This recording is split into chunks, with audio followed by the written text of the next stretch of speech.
I hope you all see my screen now. Okay. Yeah. Yes, okay. I can see your screen, Ina. Okay, thanks. So I guess the others can see it as well. Okay, yes, I hope so. First of all, I wish to thank the organizers of this Zoom meeting to allow us to present our work. We started our project on playful religious education some 3 years ago, I think, and we are very glad to inform you about the theoretical background and piloted educational material, a module of 7 lessons, and one of those lessons is the game MirrorMind. But let's start to tell you who we are. And then I'll start at the beginning, the reasons for our project. We are, first of all, Alper Al-Assag, and he did religion studies in Nijmegen.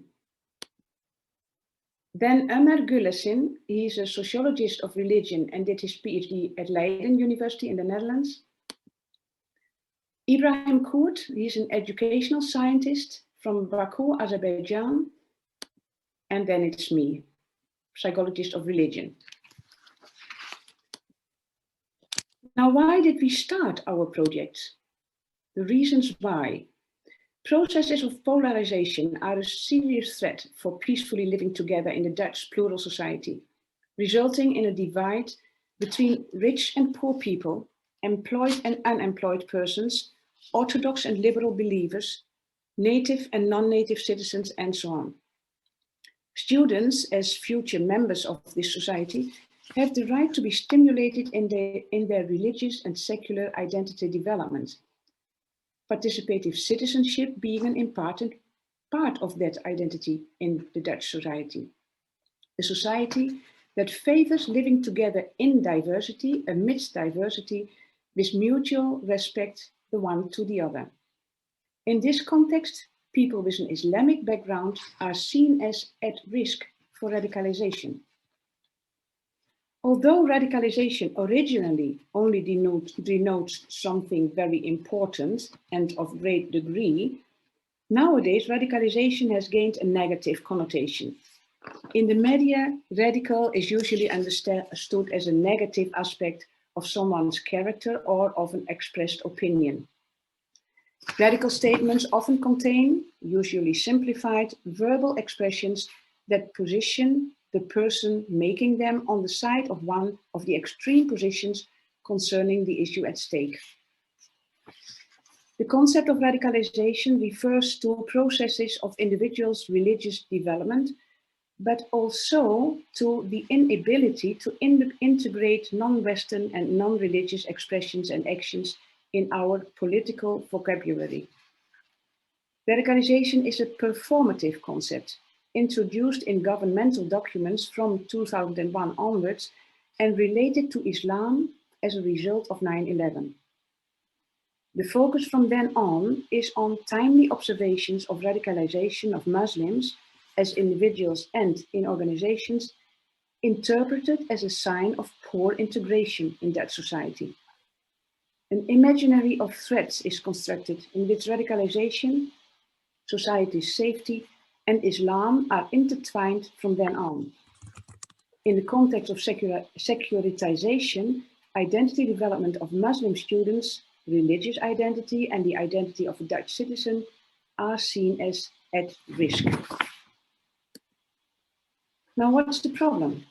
In our view, then, the problem is radicalization of youngsters due to the fact that they are not heard, that politicians talk about Muslim young people and conclude that they are at risk for radicalization, but they do not talk with the Muslim youngsters. Radicalization of Muslim youth is a hot item in the Netherlands, and de-radicalization is therefore high on the agenda. In our view, however, the focus should be on the prevention of radicalization. Now, what do we think is the solution for this problem? In a context of secularization and subsequently framing Muslim youngsters as a threat for a peaceful society, in our view, the solution for the problem starts with taking these youngsters seriously as believers in their search for meaning. That includes a response to their need for knowledge about the religion of their parents, the Islam. That is, a focus on religious literacy. It includes knowledge about identity and coaching in the process of identity development as a participative Muslim in the Dutch society. The conceptual framework of our project consists of the valuation theory and the dialogical self theory, with its research instrument of the self-confrontation method. Core concepts in these theories are I position, positioning, and society of mind. In the terminology of this theory, the question then is how de-radicalization processes are mirrored and organized as different I positions in the society of mind, in the self. In the valuation theory, the person is seen as a motivated storyteller, telling the story of his or her life from different perspectives, from different positions. In each and every context, to each and every person, the storyteller has to decide what to include and what to exclude from that narrative. That's why the concept of multi-voiced self was introduced. Many voices position in what is called the person's self, the person's society of mind. Regarding the direction of a person's thinking and acting, two basic motives are distinguished. The S motive, aiming at self-awareness and self-esteem and agency, and the O motive, referring to other persons and the need for belonging to others, to a group, to an organization, to friends, or to a religious tradition. By way of connecting feelings to statements about persons or situations, the respective motives come to the fore. According to the valuation theory, different emotions can be experienced in one at the same time, in one at the same situation, or in the encounter with one and the same person. Now, how are we going to achieve our goals? In our view, school is the context where students in a more or less controlled way get to know different ideas, different life orientations. As a society, this is a beautiful opportunity to open students' minds, though a heavy load on teachers' shoulders. And to take the weight of teachers' shoulders, that's why we developed a module focusing on Islamic students in formal education, secondary education, vocational training, and in informal education in and around the mosque. Students aged 13 to 16 years. A module of 6 lessons pays attention to religious literacy, to knowledge about text and narratives from Quran and Hadith, and their contextual understanding, and the interaction with good behavior. Hello. What is this lecture about? Can I know full? Can I continue? What is this lecture about? Can I know what is this all about? This lecture is about prevention of radicalization in a teaching module in education. Could you please refrain your questions and leave them to the question and answer session that we will have afterwards? We will give all the opportunity for your questions. Let us listen to the speaker now. 2 lessons consist of psychoeducation regarding identity development, and the concept of hybrid identity is clarified and related to youngsters' own identity being Dutch Turkish or Dutch Muslim or Moroccan Dutch and so on. And 1 lesson is dedicated to the game MirrorMind, and I'll come back to that game later. Games are seen as a powerful tool to get students involved in classroom conversations. Therefore, the heart of this project is dedicated to the re-invention of an age-old Islamic game, Shatranj al-arifin. MirrorMind is the adapted version of that game. To become informed about the effects of our module and game, we developed a research instrument, a kind of questionnaire, to know about the possible changes in students' minds regarding Islam and regarding citizenship. The questionnaire consists of a list of 20 statements, and the students connect each statement to an emotion one emotion of a list of validated emotional feelings like trust or disappointment. That feelings indicate an orientation. Hello. Can I know what is this session about? Or to the you other please, I would ask you to refrain your questions to a later part of this session. Could you please just listen? This is an introduction to an educational program in secondary schools in the Netherlands, where Muslim students learn about their identity. And Ina Avest is explaining how she is doing this program. MashaAllah, MashaAllah. Thank you, Gay, for this to my presentation. So the questionnaire consists of 20 statements. Each statement is scored between 0 and 5, indicating to what extent that particular feeling is experienced in the situation represented in a concise way in the expression in that sentence. And throughout the scores of this list of statements, a pattern can be noticed in the scores and the feelings relating to different motives and pointing to a general orientation, including the direction to oneself, to one's agency, and the orientation directed to the other, to belonging. Based on the analysis of 7 semi-structured interviews in 2 rounds with young Muslims,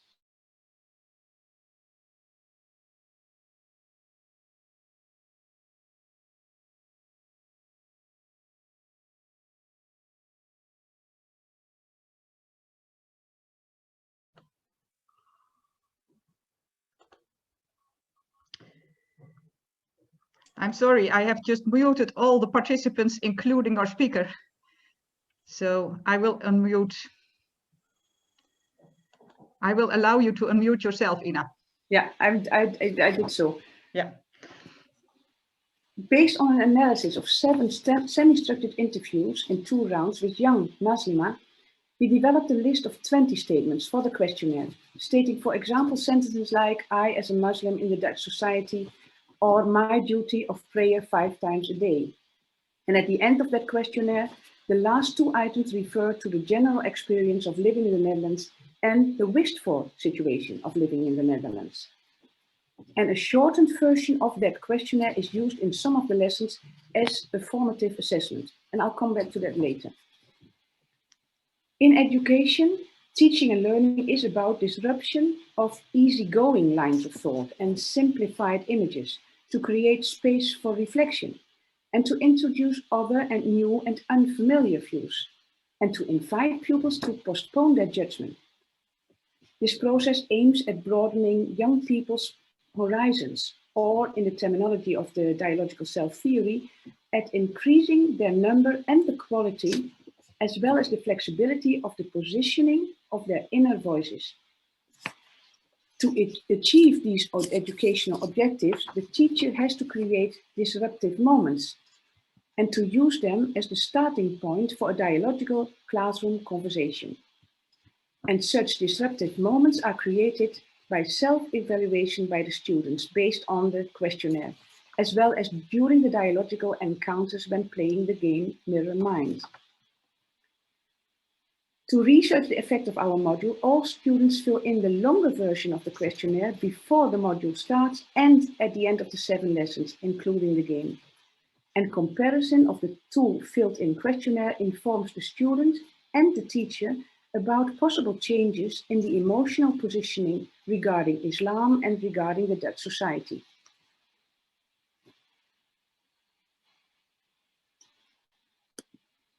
Our starting point is that radical youngsters are religious persons who strongly emphasize certain aspects of their religious tradition, aspects that are very valuable for themselves. For that, these young people deserve our respect and appreciation. If we do not respect their own, either conservative or literally or rigid or whatever way of dealing with tradition, we will not reach these young people. In our view, these young people need guidance through the history of their own religion and also of other religions, so that they become aware of interactive developments of traditions over time. They then experience that their tradition has been understood differently at different times in history. What is required to challenge such a way of dealing with religious text, in our view, is a kind of religious education from a historical, contextual perspective, which increases the student's competency for dialogue, to stimulate dialogue aimed at the construction of experiential knowledge of each person's personal, religious, or secular worldview or life orientation. Now, let me give you some examples of the lessons.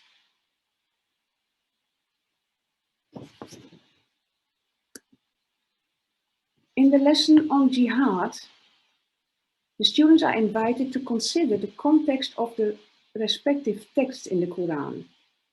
Is that text in a context of peace or in a context of war? And what then is the meaning of such a context in the Dutch plural society? In the lesson on identity, students are invited to reflect on the different roles they have in society and compare this with the roles mentioned by their classmates. Did the student, for example, choose a specific role, her or himself, or, for example, the role of being a naughty classmate, or was the role assigned to him? And if so, by whom? Comparison of roles in pairs, what roles are assigned, what roles are self-assigned, creates self-awareness of one's positioning in different contexts. The title of the game, MirrorMind, informs about the core of the game, students being each other's mirror to open their mind about their own and others' positionings. MirrorMind consists of a board, dialogue cards, and chance cards. On the board, vices and virtues are written in Dutch as well as in Arabic. The virtue or vice written on the square marks the beginning of the dialogue. To facilitate the dialogue, the person can make use of a dialogue card with a stimulating question to facilitate the conversation. The player whose turn comes starts the conversation by telling about her or his understanding of the virtue or vice by informing the other participants about her or his knowledge of the Quranic interpretation thereof, and, what is most important, by telling them about the personal experiences with this virtue or vice in daily life. Questions for clarifications are allowed, but no judgment. Questions for clarifications upon which the other participants tell each other about their own experiences with the virtue or vice in question. The leader of the game, who must be an expert in Islam and trained in the dialogical self-theory and its concepts, the leader of the game clarifies, if necessary, Islamic concepts and guidelines for a dialogical conversation. In this dialogical encounter, the confrontation with each of the participants' understanding and interpretations, as well as the additional information about Quran and Hadith, is a stimulus for further development. In the exchange, the articulation of religious I-positions is stimulated, I-positions which in turn constitutes the participants' religious narrative identity. In pilot studies, this game was played with various groups of Muslim youth, boys and girls and mixed groups. All players who participated on a voluntary basis were eager to learn more about Islam. People enjoyed playing the game. The fun of playing a board game and throwing the dice, the laughter when someone could not wait for his or her turn, and the obvious excuses used by players not to tell about their vices. The game is experienced as a safe space where justice is done to diverse narratives about virtues and where vices could be recognized as disliked voices in the self.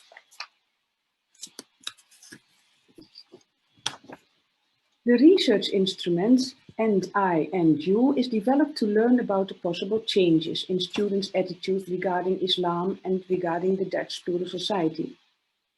In the title And I and You, the context in which religious identity development takes place is represented by and, the context and I, the context I live in, and the other as mirror is represented by and you. An authentic religious identity cannot be but constructed in relation together with the other and you. The results of a pilot study with this evaluative instrument are promising. Parts of this instrument, as I told you before, are used in the module as formative assessment of students' positioning regarding Islam and regarding our Dutch society. The aim of NICMCR is to facilitate students to explore their own thoughts, their own feelings, and their own experiences regarding the plurality of religions in their classroom and in the Dutch society. With this instrument, students clarify and nuance their own religious positionality amidst cultural and worldview diversity. This self-analysis instrument contributes to the religious and moral identity development. It stimulates mutual exchange of religious positions and widens horizons. And at the same time, it informs us, researchers, about changes in students' positionings. Included in the lessons is formative assessment, and we use then a short version of the questionnaire NICMCR. In that case, in the lessons with the short version, the teacher then presents the statements to the students. For example, the teacher presents the statement, I as a Muslim in the Dutch society, or I participate in a dialogue between Orthodox and liberal Muslims. And then he or she asks the students to connect that statement with a list of validated feelings. And he asks them, when you read this sentence, what kind of feeling do you experience? And note behind each feeling on the list to what degree this feeling is experienced by you. And the scores can be respectively between 0 and 5.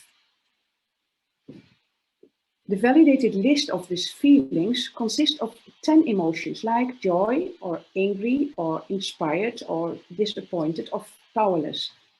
Filling in the list alone already stimulates awareness of one's own positionality in the diversity in his group of classmates.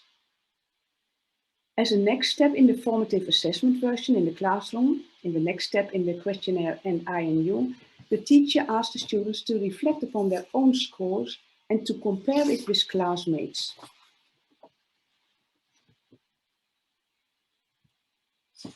Comparison of the scores with classmates widens students' horizon. The teacher asks, for example, pairs of students questions like, clarify to each other the underlying motivation for scores you have in common and for scores that differ considerably. And the last step in the classroom, with the short version of this questionnaire, is a plenary inventory, a classroom conversation about discovered new insights. The module, Playful Religious Education, the game, MirrorMind, and the questionnaire NICMCR respond to students' needs for recognition of their actual identity as believer, their need for more knowledge about Islam, and reflection on their position as Muslim in the Dutch plural society. That means that in Islamic religious education, teachers at school and in mosque should start with translating all set rules into language that is understood and grasped by the students. And that means that the RE teacher must recognize the value orientation that are represented in students' actual narratives, in, for example, their favorite movies, in theater plays, in songs, and confront these with what is transmitted in the Islamic tradition. High appreciated values, as well as the ways these culturally set rules signal ways to cope with the continuity in life and develop an authentic Islamic life orientation. Each new generation grows into an old world, Hannah Arendt states in her essay, The Crisis in Education. And Arendt continues, so that to prepare a new generation for a new world can only mean that one wishes to strike from the newcomers' hands their own chance at the new. Educators must introduce newcomers into the world, transmit existing knowledge about cultures and religions as a stepping stone for young people's creation of a new society, a brave new world. To start our conversations in the breakout rooms, maybe you can start with your evaluation so far of our module, of the game, of the research instrument, and give it a score between 0 and 5. And discuss with each other what you like about this module and what in your view is lacking in this module. And I wish for all of us a constructive and inspiring dialogue. Thank you very much.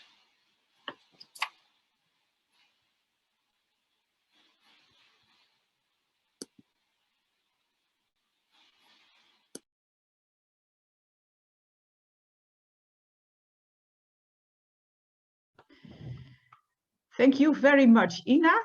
And I think this was a highly interesting lecture. Although I can note that for some students it was rather difficult to follow. And I can point out to you that if you open the chat, there will be some documents there.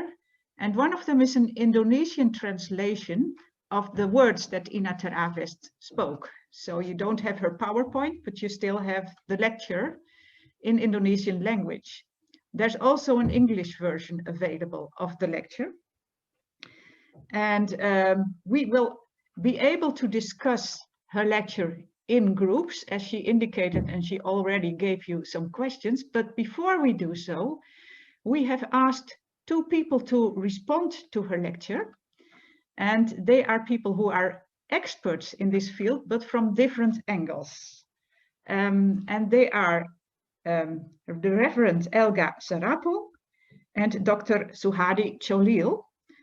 And I will start with the Reverend Elga, Augustina Elga Sarapung, who since 1993 is a director of the Institute of Interfaith Dialogue in Indonesia, Intervidei, which conveniently has its headquarters in Jogja, but it works all over Indonesia. And the Reverend Elga has a great experience in working with grassroots groups and in educating grassroots groups and stimulating dialogue in grassroots groups.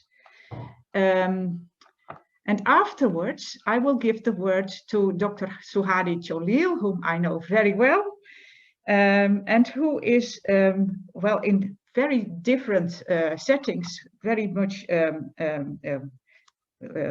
occupied with interreligious dialogue. He is part of the Center for Religion and Cross-Cultural Studies at the Graduate School of Gadjah Mada University, as well as a lecturer in the UIN Sunan Kalijaga. And there he teaches world religions and interreligious dialogue theories, among other things. First, I give the Reverend Elga Sarapung the opportunity to respond to Ina ter Avest's lecture. Elga, the floor is yours.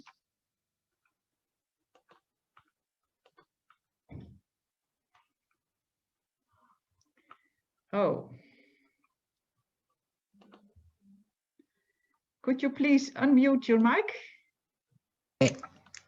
Yeah. Yeah, thank you. Okay, thank you. Thank you so much, Ina, for your presentation. Well,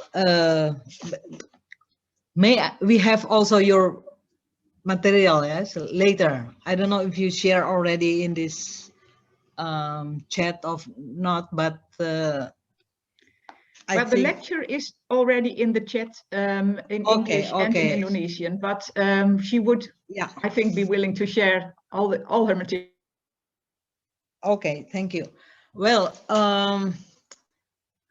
yes, it's interesting for me is you start with a question about the whole models. Eh? Who are we? Who am I?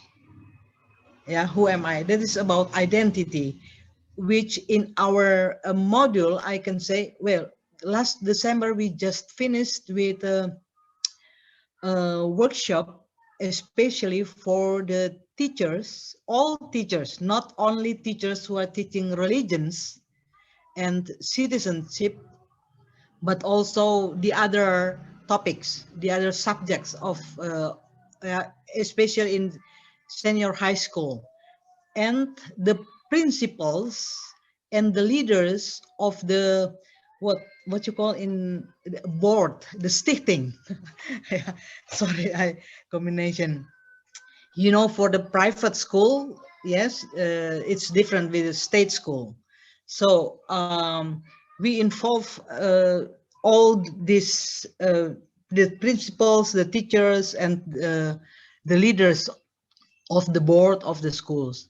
And always in our workshop, the first we try to ask them to have a storytelling.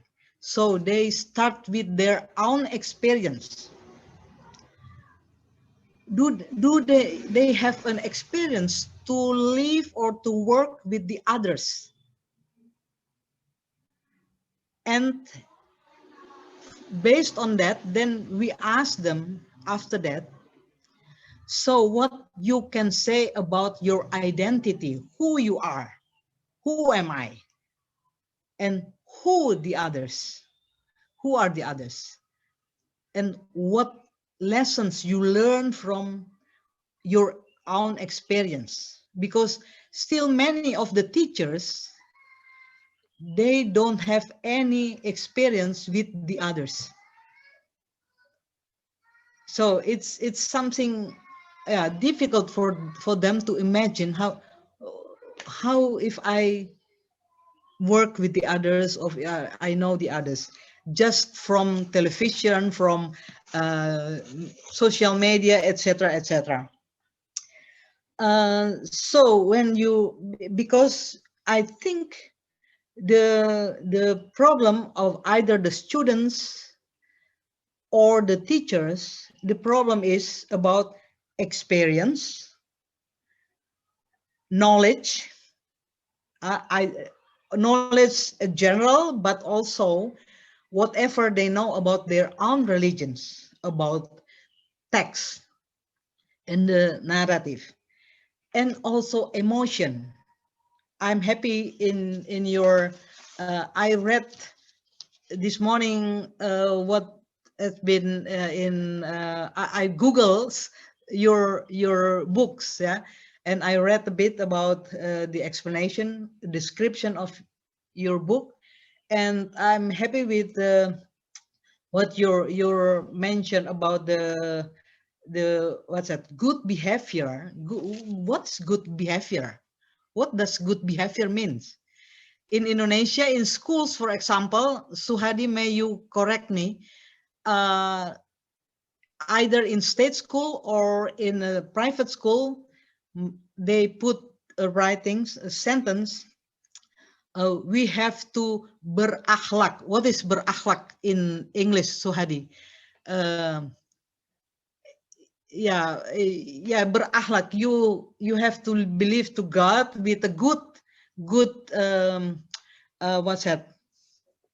Good behavior. Yeah, but what does it mean? Then we comes to the what we call how to minimize prejudice, stereotyping, and truth claim. This is also a problem. And for the students like this, they just got everything, whatever they want through Medsos. And if their teacher of their parents do something different with what they are thinking about, so, and maybe stereotyping, prejudices are there. Not only among the Muslims, but also among the Muslims, I mean, maybe the Turkish, Moroccans, the others, from the Dutch youngster. So this, I think this is very needed, how to minimize prejudice. And so then we have to ask them, what do you think, what you assumed about the others, about Christians, about Dutch, about Turks, etc. And what do you want to know about Islam, about Christianity, about Dutch, etc. So I think this is also a very important question that we need to raised to the students and the teachers, because they have very less experience. Even they don't have any experience. I can imagine, because right after 9/11, I've been asked by the Protestant church in the Netherlands to speak among the church leaders in Soest at the time. And then I asked them, my question at the time is, what the church is now facing about the changing of the world after 9/11, and especially in the Netherlands, coming more and more people from East Europe. And of course, there are many of them are not Protestant, but Pentecostal, but also starting Muslims came there. And then after that, after the what's that, about the radicalism, terrorism, etc., this is coming more and more changing. Do the church ready to open for this since right after 9/11? And what do the church do since that time? And now if I go to the Netherlands, I saw, oh my goodness, just 2 weeks ago I have another webinar with my Netherlands Dutch friends in a webinar, and some of them they share about discrimination, etc., in the Netherlands. Yeah, and I can imagine how difficult you with the modules to implement it in the schools. I don't know until now whether, for example, all schools in the Netherlands accommodated these different students from different religious background, and also their nation, because many, I think not only Turkish, not only Moroccos, but also other backgrounds, many coming more and more plurals. And how it can be managed in school, and because for us very needed is to how to give them chance also to not only to meet each other, to encounter each other, but also having dialogue. You explain what what have you done with the dialogue you say about, I would like to dialogical cell theory.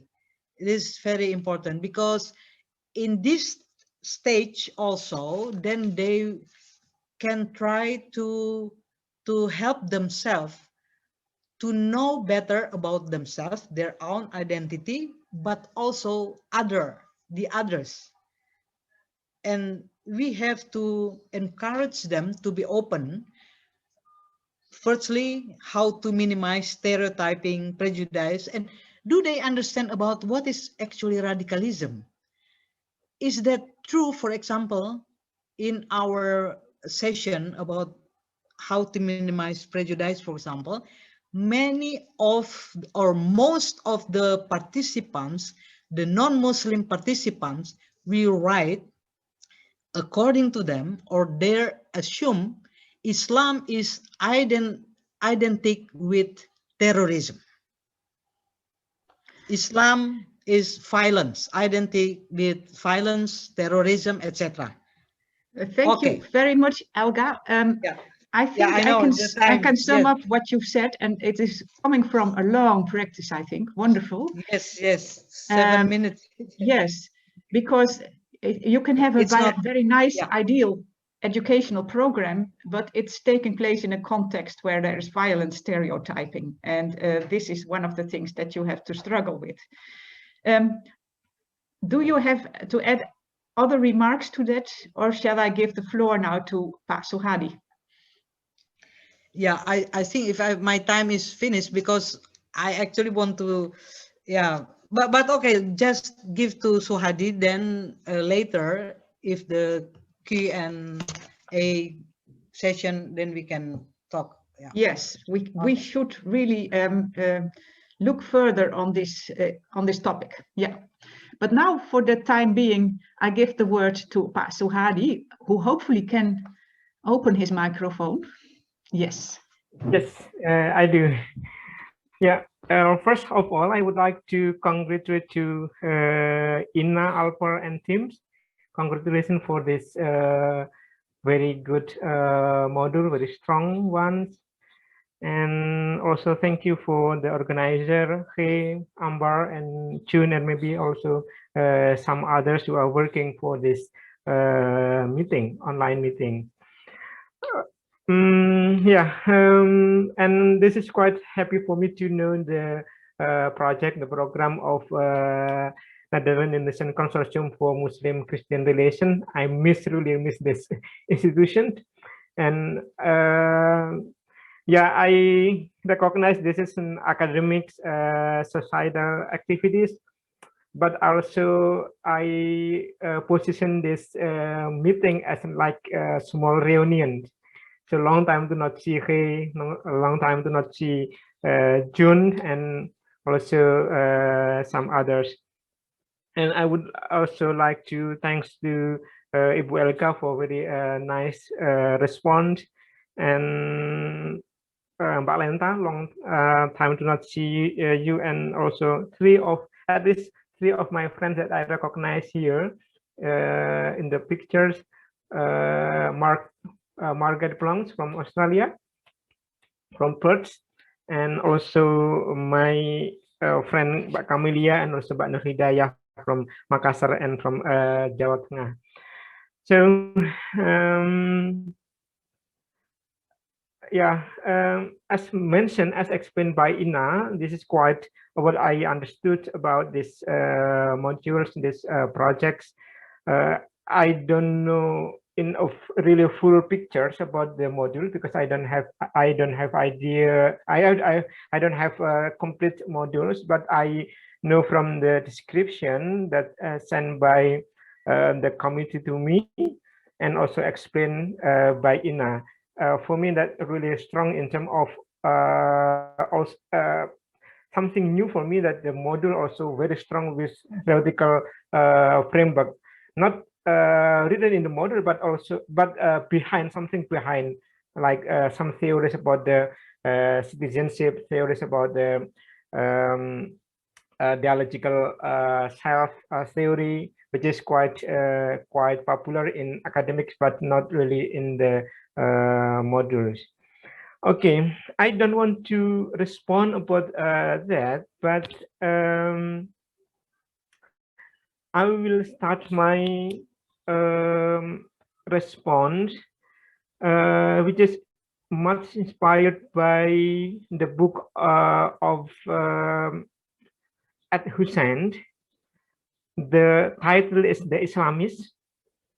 Hussein, and the complete name is Muhammad Mahbub Hussein. He is a son of Muslim immigrant from Bangladesh and India. Maybe some of you know about the figure, very popular in England. He is living in East London, and during his secondary school, he was looking for Islamic model of through Islam. Maybe that also happened to many Muslim youngsters. As I know this module is learning for Muslim youngsters. So my response is on that Muslims perspective.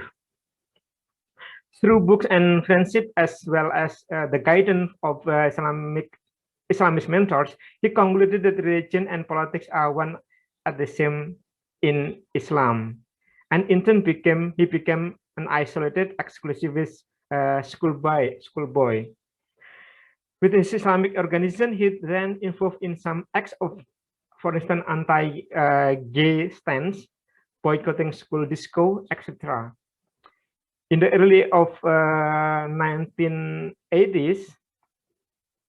in 1990s, he started to join Hizbut Tahrir, which has global Ummah ideology, and became Hizbut Tahrir activist when he was in college in the university. So speaking, he then got more radical in his thought and actions. The turning point happened when a Nigerian British Christian student was stabbed and killed at Hussein's College in connection with the earlier Muslim-Christian confrontation. Hussein then started to feel guilty. After that, he began to miss Islam that he experienced when he was a child, which is really, really peaceful. In his extended family from Southeast Asian descent with a strong Sufi tradition. That's quite interesting. After he went out from the Hizbut Tahrir, he started to miss peaceful Islam. But the way he find the peaceful Islam is through the living Islam in the family and the community, not from the text, so from the life experience. And after that, he began to miss Islam that he experienced in the childhood in extended family and with the Sufi traditions. And at the time, he decided to reject then the political Islam and return to normal life and in his family. So I would like to highlight the story quite long. He wrote one book entitled The Islamist, which is quite popular, and he became a defender of peace Islam after that. And I want to highlight the experience of at Hussein, and maybe that also happened to some or even many of youngster Muslim in including in the Netherlands. What I feel, that's maybe I'm wrong, but what I feel in reading the explanation about the modules, Muslim there is perceived as youngster like that youngster in general, which is independent and personal individual touch is quite strong. What I understood from the Muslim family, from Muslim experience, which is rather, maybe I'm wrong, rather different with that youngster in general, which is quite, that youngster in general is quite independent, but Muslim are not as independent as those Dutch youngsters, but more dependent to the family.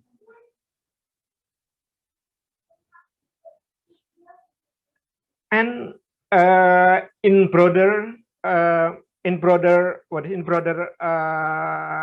we can say attached to the community, especially the religious community.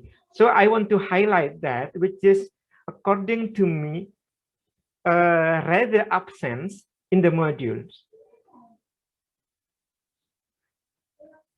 There's sorry, Inas say maybe no, maybe I'm wrong. So I suppose that the modules need to connect or reconnect or even emphasize students with their family and community linkage,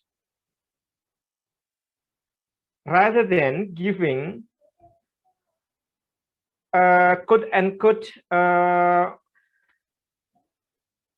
participatory citizenships in purely Western or Dutch experience.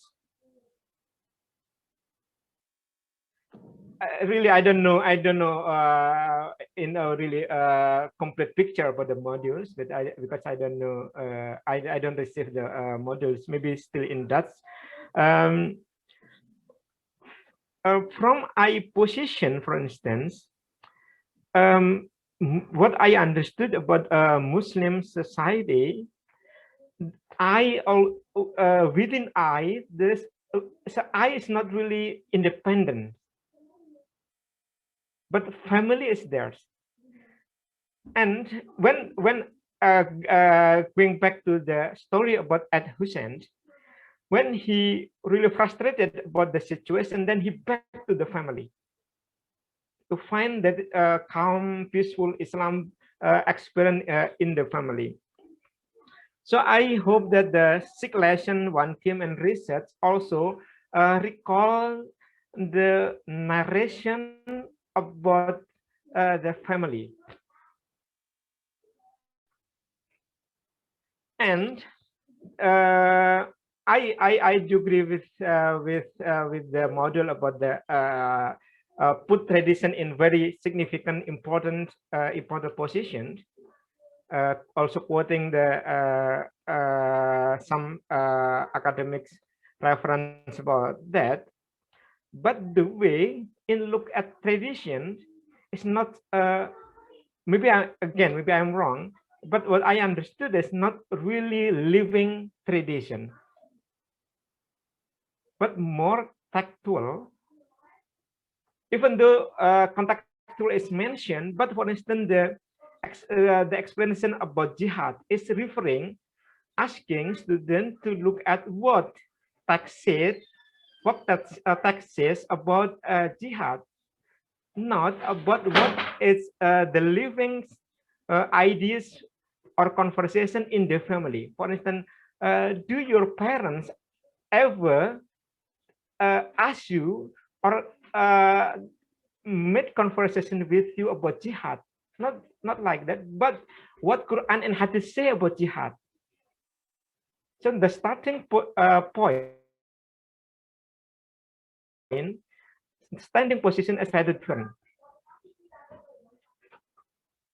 The tradition is quite important, but the tradition is not text, not Quran. This is a really rich experience of Indonesians. So the Quran Hadith is more or less the call to back to Quran and Hadith more or less this in Christianity is more or less the same experience with what Elga mentioned about the experience of Pentecostal movement. So back to Quran and Hadith. So back to the Bible, back to the text. So rather than, and of course, secondary students, 13 or 14 till 16 years old, yeah, they don't learn much about the interpretation of the Quran. So not know the dynamic, really the dynamic. But rather than talking about what Quran and Hadith says, or what is within or in the Hadith and Quran, what the community talk about the jihad. Thank you very much, Suhadi. I think you made your point. I think the concept of dialogical self is very fruitful because Elga is adding to the dialogue the whole society and its reception of Muslim migrants in the Dutch context. And you are adding the local communities. So it's a very rich concept. And I can see that Ina is very eager to answer both of your questions and objections and so on. But first, I would like to give the other participants the opportunity to talk among themselves about the things they have heard. And therefore, I ask my faithful co-chair Ambar, have you made groups that we can retire in? I think 5 groups would be adequate. Yes. Yes, yes, I have. So all the groups will be 5 persons, more or less, maybe some 4. And I will ask everybody in the every group to name 1 person to be their sort of spokesperson, so that we can listen back to what happened in the groups without bothering ourselves with a complete discussion. I would ask the groups to discuss the things that Ina ter Avest has asked them, but also to take in the reactions of the respondents, which are very rich and fruitful, I think, and to come back to us with questions and remarks that we can all share in the plenary session. And then we will have the opportunity for Ina to answer to the respondents, but also to answer to the questions that come from the whole group of participants. Okay, the groups will get 10 minutes from me. And I wish you all a very good session. And I will see you in 10 minutes time. Goodbye.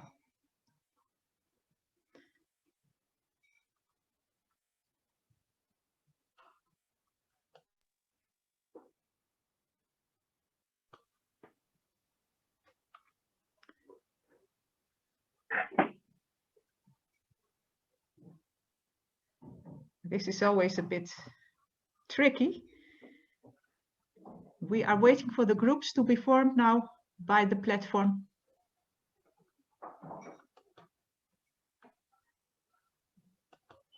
And you can join the group that you want, that you are assigned in.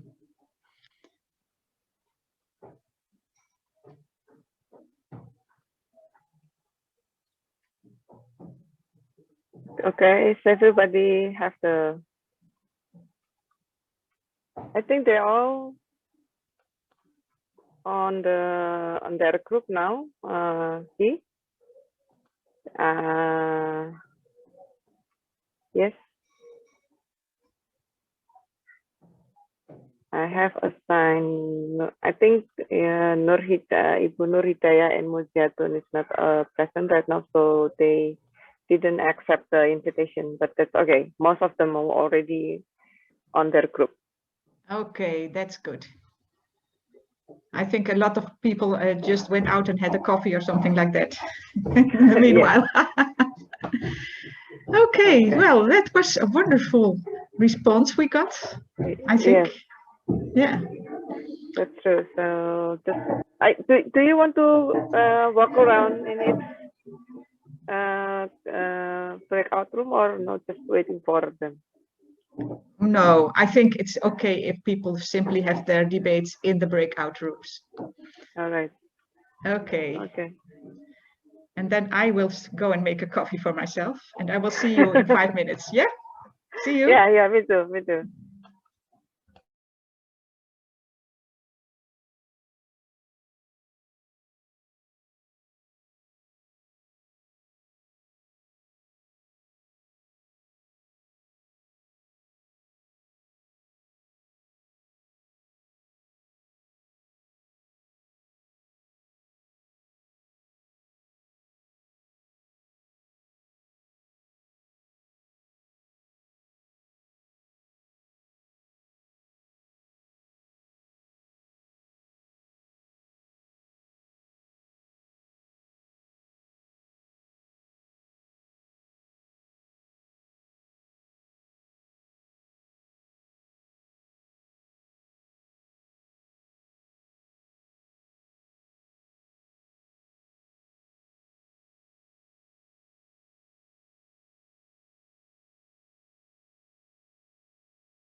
10 minutes.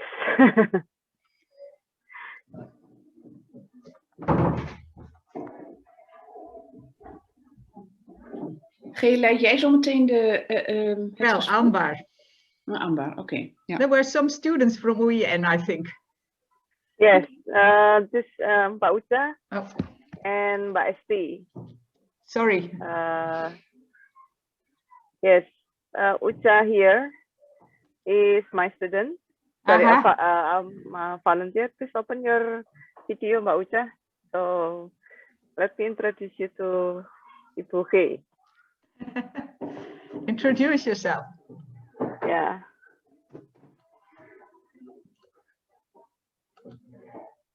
And Esti here is the secretary at my office. She was the one who helped me with my office is in the international office at Winsudan Kalijaga. Hello. Esti, please meet Ibu G and Ibu Ina. Pleased to meet you. Hi, Esti.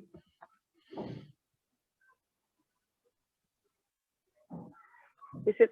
Yeah. But Esti here is a PhD, her PhD from Germany. I always have trouble spelling her campus. What is it, Mbak? Sorry. Yeah. Hello, Ibu G. Hello, Esti. Nice to meet you. Yes, it's afternoon with you. Here it's in the morning. Yeah, still in the morning. And how was the winter? Pretty cold. We are skiing and skating. That's nice. Lots of snow. Yeah, I think this year you have much more snow. Very thick snow, I think, in some part. Usually we don't have a very cold winter, but this week has been very cold, so we hope for more. Okay, let's see whether the rooms will okay, come and back. How many minutes are we in the session now? 2 or 3 more minutes, yeah. Okay, good. Okay. This is Uca. She's a volunteer at my office. One of the volunteer. She helped me with many things doing like this. She's a student, yeah. Thank you. Uca. And are you also studying education? Hello, Mom. Hello. Nice to meet you. I'm sorry, my Zoom was not responding, so I moved to my handphone, my smartphone. That's how I can see you now. Are you also studying education? Yes, I'm still in the last year, first semester, I hope. Wow. Yeah. So this may be interesting for you. She's going to write her thesis in a very fine too. I do my thesis. Wow. Okay. On what? What is the subject of your thesis? Social psychology.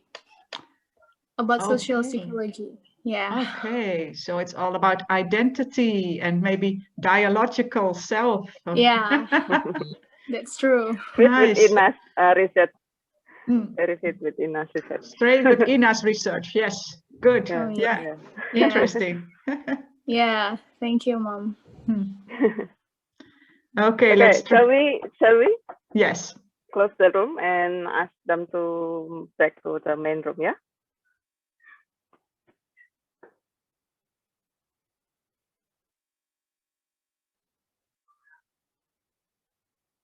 Okay, 60 minutes.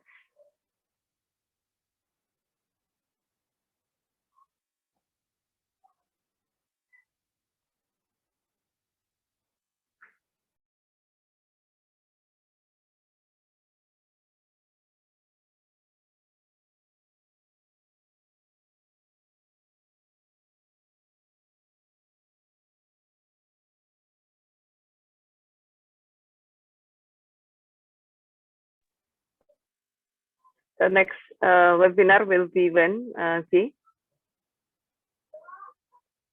Next month?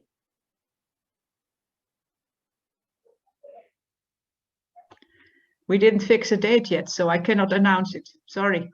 Yeah, I think you can give information ahead, maybe like in the next month or two.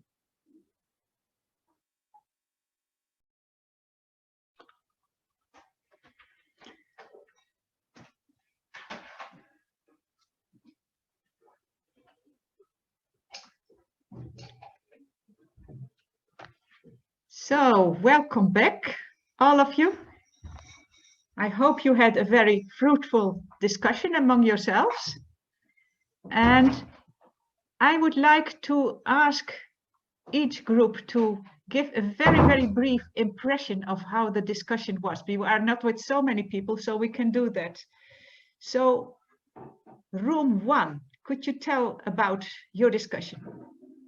And a question that you would like to pose to Ina or one of the 2 respondents, to Pak Suhadi or to Ibu Elga. Who was in room 1?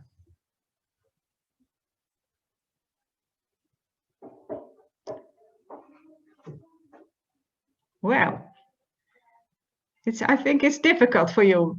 Does anybody know about room 2, whether you were room 2? Jana, okay.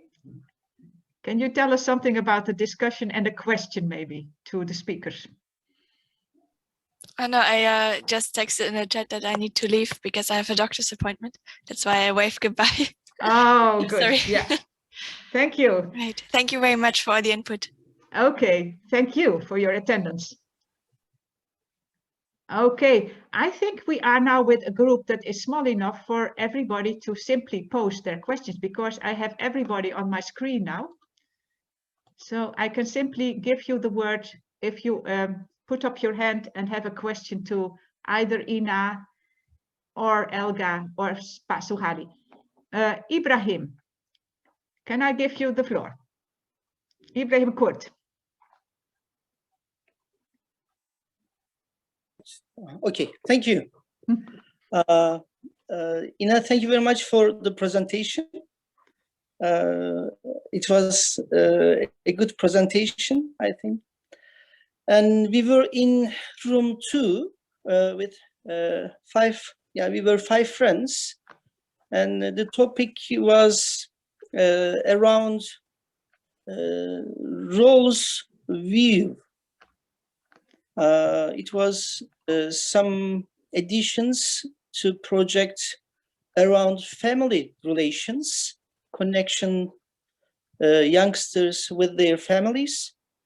And there was a point about also roles views are very important for youngsters, because when they have different stories in their lives, so at first they think about their selves and they view the points from their side, then maybe they can relate it with the family, but they can change their ideas or their views more than the families. They can change their things easily. So it's also, the discussion topics was in room 2, it's also about roles, the individual, yes, the family, and also the society. Maybe step by step it goes like this. Shortly, the conversation from room 2. So there is this question about role attribution, in which Ina briefly touched upon in her lecture, and maybe you could extend on that. But first, I want to ask other questions, invite others to ask their questions or to give their reports from the groups. Are there other hands? Can I see others who want to react? It's Mbak Yus. Yeah, I see Miftah and others. Yeah, Miftah Al-Huda, could you please ask your question.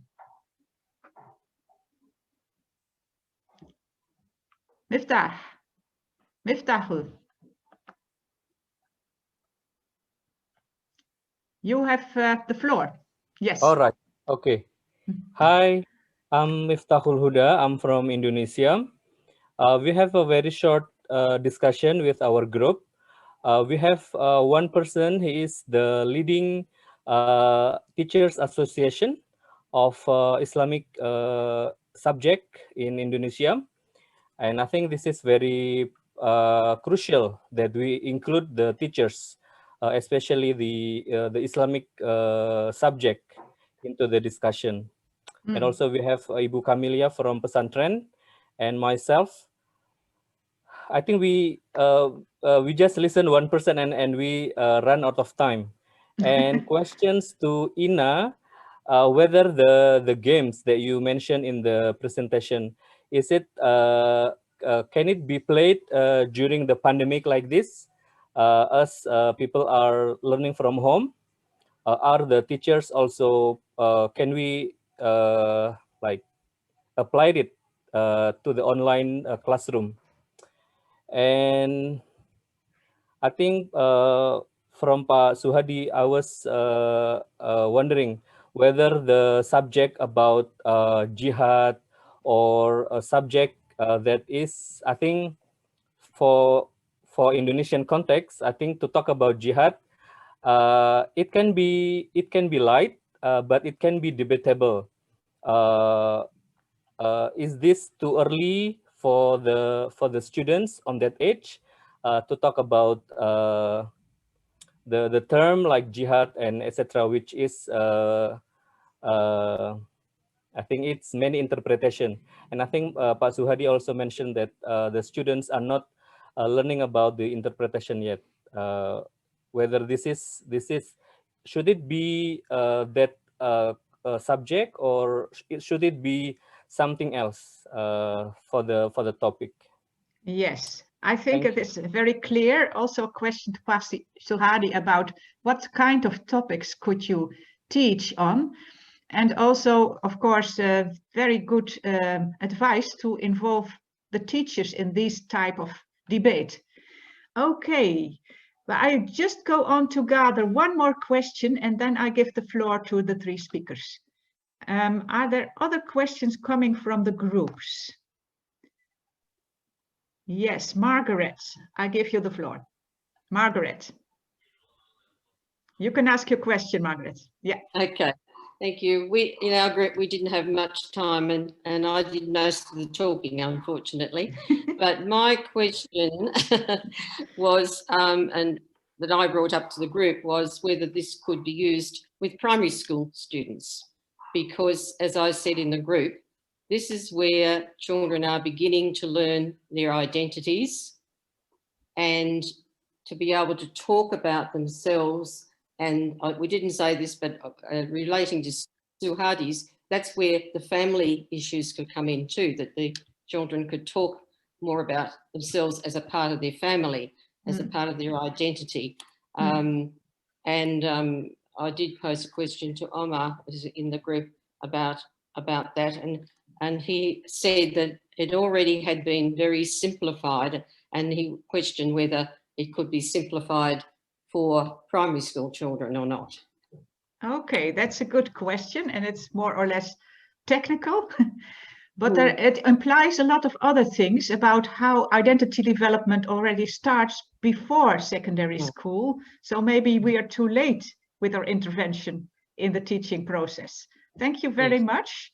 And I will pass the word on to first Ina and then to her two respondents. And you can also enter into a debate with the respondents, Ina, because they have posed some very interesting questions to you as well. The floor is yours, Ina. Okay, thank you. Yeah, there are a lot of questions and I think we would need far more time to discuss all the questions in detail, but I'll try to give some short answers and I hope I don't forget any question. I would like to start with one of the first remarks about not knowing the other, probably in the Indonesian situation. But in my view, in our view, I must say, the other is always different from me. So even in, say, a monocultural or a mono-religious context, the other can offer a different point of view that is really enriching for me to develop my own identity further. So that's one remark I would like to say here.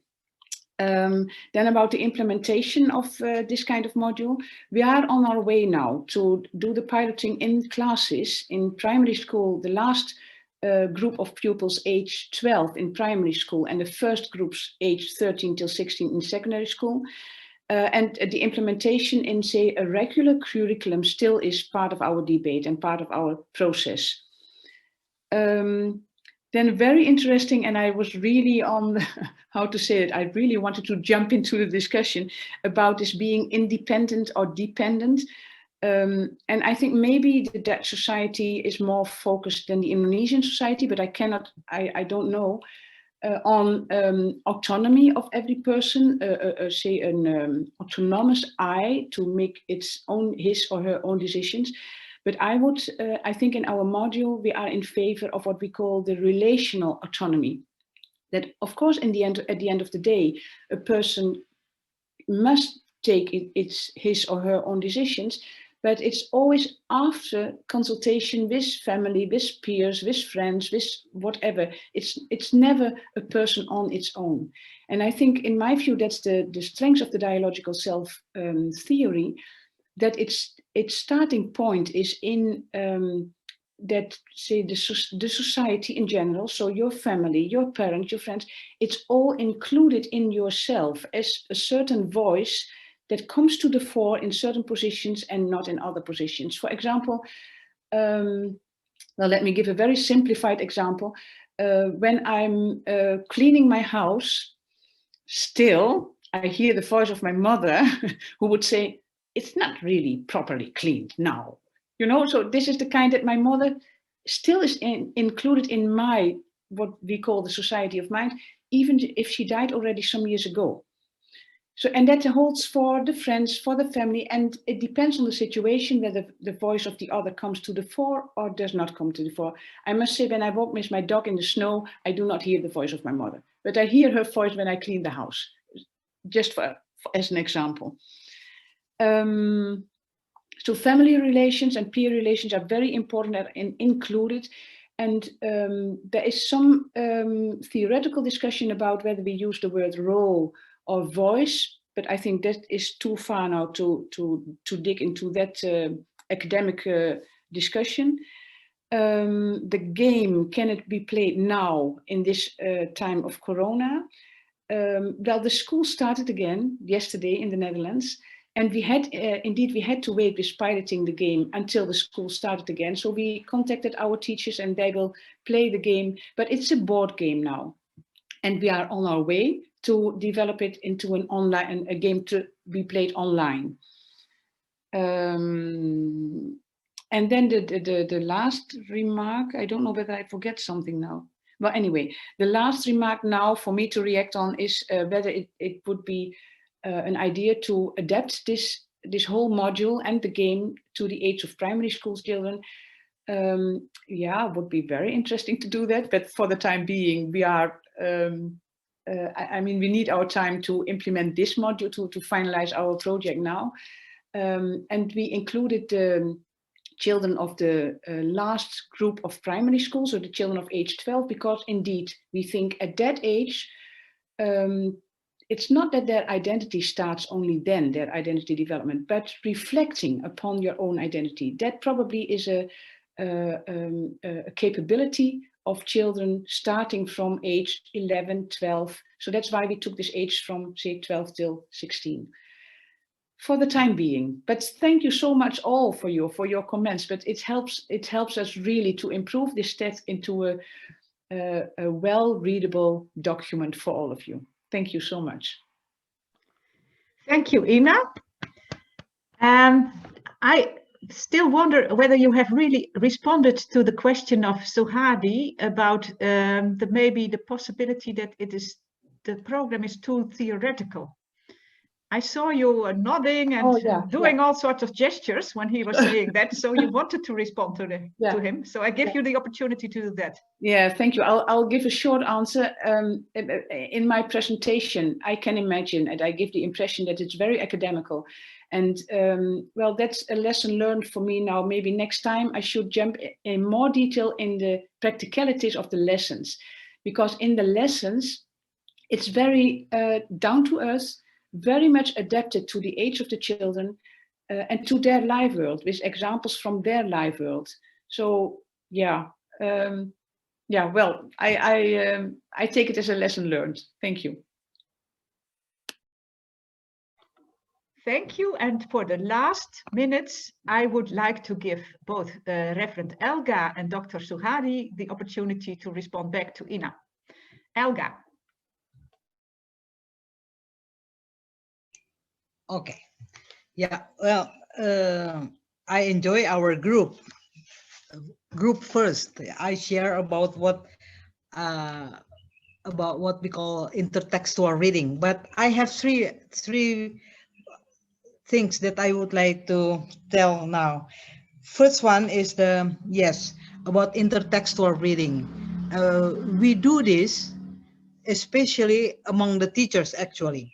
For example, when the assumption of the non-Muslims that Islam is identical with terrorism, with violence, etc., etc., or we can do as hate speech to the others. So, can you find in Al-Quran or in the Bible text which is supported you to do this, to hate the others, or to say this and that, or to do terrorism, or to etc., the negative things? And can you find in the Bible and Al-Quran the positive one? No, you cannot hate the others. You cannot become or cannot do violence, etc. And they try to find it. They put it there. And we do just like hermeneutical studies. We ask them, so why you say this is that you get permission, or you can do according your understanding of Al-Quran or Bible, that you can hate the others? Why, according to you? Then they will say something. So I conclude that you are also doing a bit of scriptural digging in your groups, which are, just to remind you, they are adult groups, eh?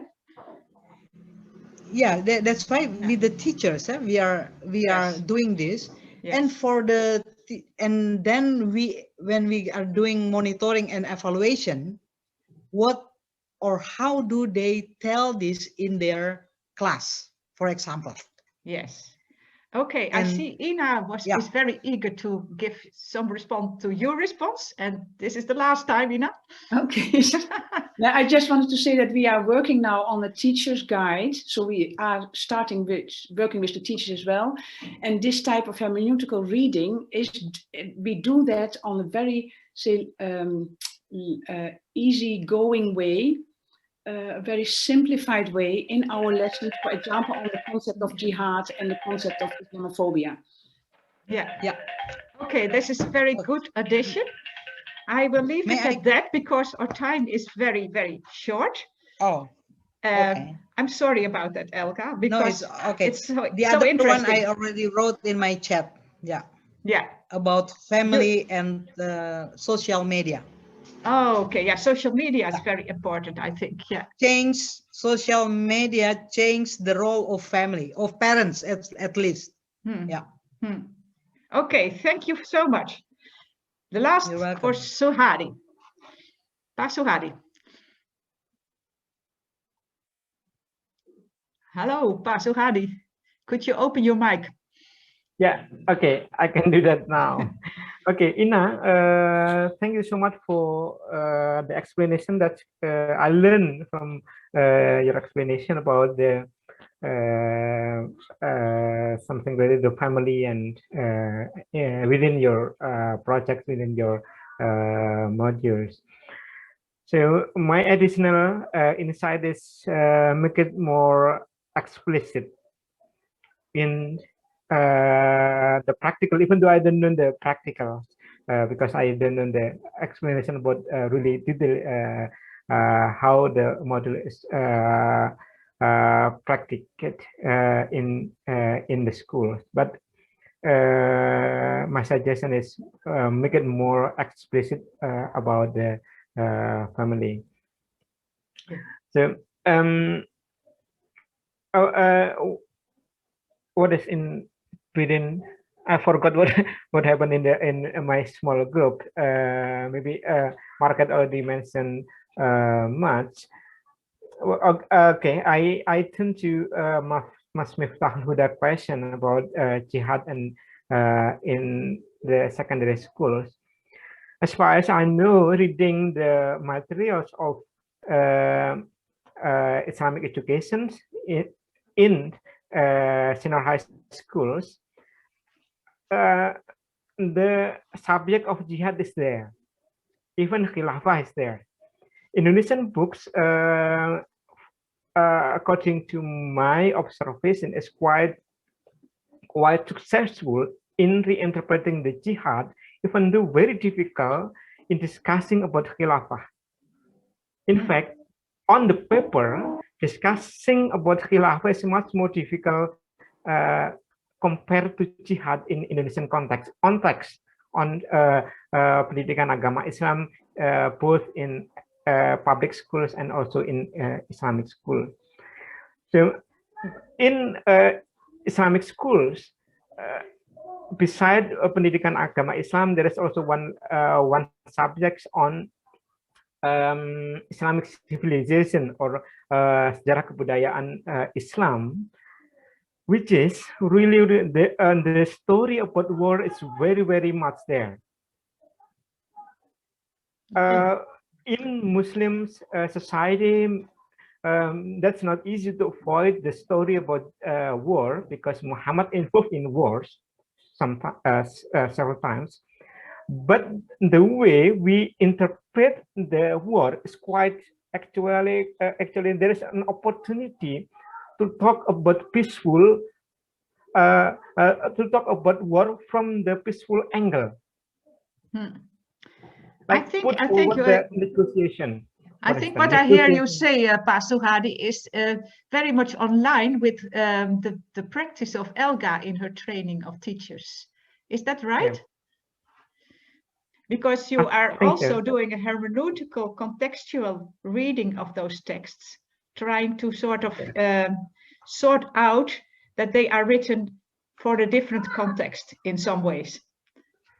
Is that so? Yes. Yeah. Yes. I can say yes. My standpoint is that how to this is quite important for Indonesian teachers. It is part of the curriculum. War is part of the curriculum in Islamic civilizations. But how to look at the war, which is it has connection with what Elga mentioned about the hermeneutics. Yes. From the visual angle. Yes. And I think I heard Ina saying more or less something similar when she treated the subject of jihad. So I conclude that all three of you are in this part of the program on one line. Okay, well, I just want to wrap this up and to thank all of you for your very careful attendance. I want to thank all three speakers who have devoted their time and their efforts to give us some more wisdom very much. And I would like to invite you to all give a big applause.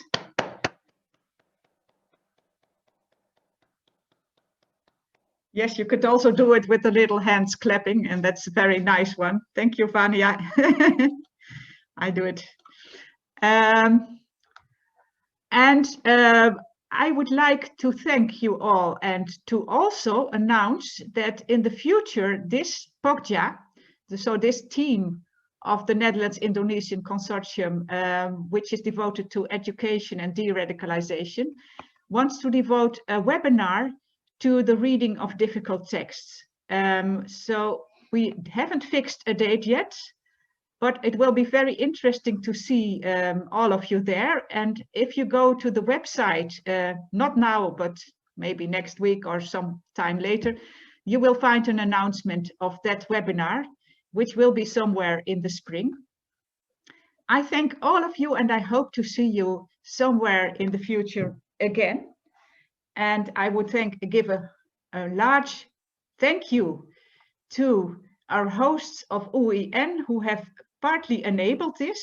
There were some very good students in the background who were enabling this. And I would ask the people of our team to remain behind for a little bit, but I'm closing this session now. Thank you all, and hope to see you in the future. Goodbye. Thank you. Goodbye.